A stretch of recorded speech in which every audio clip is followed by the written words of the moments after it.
வணக்கமில்லை. நேற்று சென்னை விருகம்பாக்கம் PV ராஜமன்னா சாலையில் உள்ள அபார்ட்மெண்ட்டில் வசித்து வருபவர்தான் தேவராஜ். இவரது வீட்டில் இருந்த 5 லட்சம் மதிப்பிலான வைர நெக்லஸ் திடீரென மாயமானது. வீட்டில் அனைத்து இடங்களிலும் தேடியும் அந்த நெக்லஸ் கிடைக்கவில்லை. இந்த நிலையில்தான் குப்பையுடன் சேர்த்து நெக்லஸ் விழுந்திருக்கலாம் என அவர் நினைத்துள்ளார். இதையடுத்து அவர் வீட்டில் அருகே உள்ள குப்பை கொட்டும் குப்பை தொட்டியில் வைர நெக்லஸை தேடவும் முயன்றுள்ளார். அப்போது அந்த சமயம் அங்கு வந்த தூய்மை பணியாளரான அந்தோணிசாமியிடம் அவர் உதவியும் கோரியுள்ளார். அந்தோணிசாமி தான் பணியாற்றும் நிறுவனத்திடம் தகவலை தெரிவித்துவிட்டு குப்பை தொட்டியில் நகையை தேடியுள்ளார். வைர நெக்லஸ் மெல்லியதாக இருந்ததால் பொறுமையாக தேடியுள்ளார். சுமார் 2 மணி நேரம் தேடுதல் வேட்டைக்கு பிறகு காய்ந்து போன மாலைக்கு நடுவே அந்த வைர நெக்லஸ் கிடைத்தது. இதையடுத்து அந்த வைர நெக்லஸ் உரிமையாளரான தேவராஜிடம் ஒப்படைக்கப்பட்டது. இந்த நிலையில்தான் மிஸ்ஸான 5 லட்சம் ரூபாய் மதிப்புள்ள வைர நெக்லஸை குப்பை தொட்டியில் தூய்மை பணியாளர் தேடி உரிமையாளரிடம் ஒப்படைத்த வீடியோ தற்போது சமூக ஊடகங்களில் வெளியாகி வேகமாக பரவி வருகிறது. இதனை பார்க்கும் பலரும் தற்போது பாராட்டு தெரிவித்து வருகிறார்கள். இது குறித்து அந்தோணிசாமி கூறுகையில், என் பெயர் அந்தோணிசாமி, நான் சைதாப்பேட்டையை சேர்ந்தவன். நான் தினமும் காலையில் பின் பாயிண்ட் பார்ப்பேன். வழக்கம் போல தெருவில் குப்பையை சேகரிக்கும் பணியிலும் ஈடுபட்டேன். அப்போது ஒருவர் வந்தார்.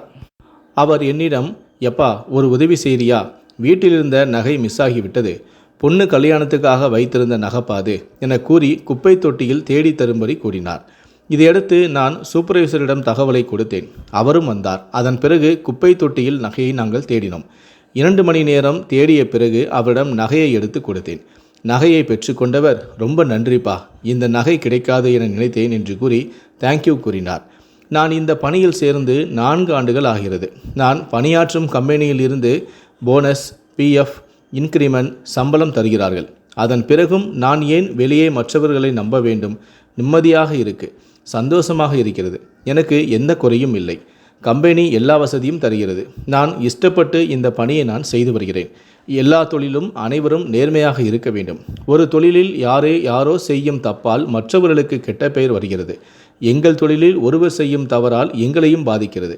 அப்படிப்பட்டவர்கள் திருந்த வேண்டும். எனக்கு அம்மா அப்பா கிடையாது. அக்கா அண்ணன் இருக்கிறார்கள்.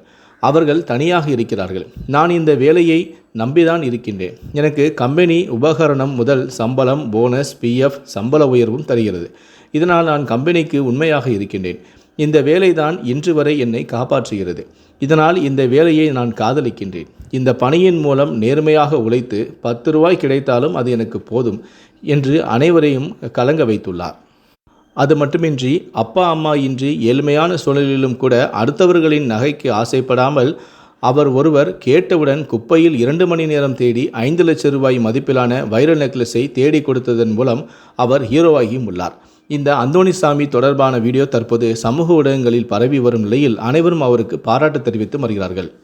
அந்த வகையில்தான் சென்னை மாநகராட்சி மேயரான பிரியா குப்பை வாகன ஓட்டுநரான அந்தோசாமியை நேரில் அழைத்து அவருக்கு சால்வை அணிவித்து ஊக்கத்தொகை வழங்கியும் பாராட்டினார். ரிப்பன் கட்டட அலுவலகத்தில் நடைபெற்ற இந்த நிகழ்வில் உர்பேசர் நிறுவன மண்டல தலைவரான ராஜகிருஷ்ணன், திட்ட மேற்பார்வையாளர் குருசாமி, சட்டக்குழு தலைவரான சூரியபிரபா உள்ளிட்டோரும் உடனிருந்தனர்.